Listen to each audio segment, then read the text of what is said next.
for sure mga brother, kailangan nyo to. Lalo na sa may mga sasakyan, merong mga truck or something na kotse at motor. Ito sa battery.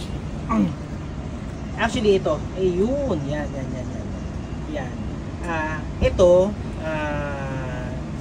nabili ko yung link. Ito, link dyan sa baba. Ang purpose nito, di ba usually ginagawa natin, tinatanggal natin yung ito para ma-disconnect siya sa system.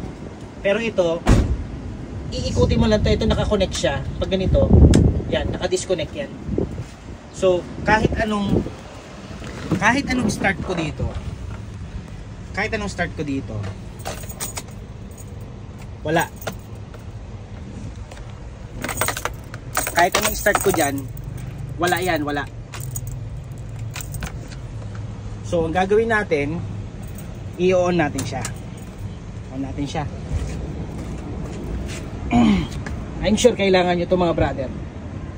Yan. So, ayun na siya, naka-ano na siya. Ayun na, naka-on na siya, naka-hazard na. So, yan. O, diba? Pag ganun, yan. O, yan.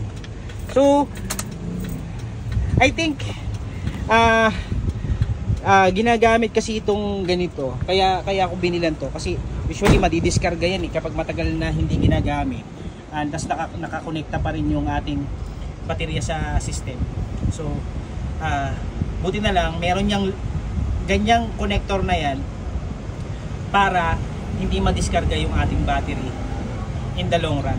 So, sabi ko sa driver ko, papatayin niya lang yan kapag hindi gagamitin yung truck para hindi madiskarga. Alright, kapag gusto niyo yan, nandiyan lang yung link sa baba or the yellow basket. Alright, thank you. This is for truck at saka sa mga 4 wheels. Pati na rin sa mga sa mga motor po pwede yan. Alright, thank you.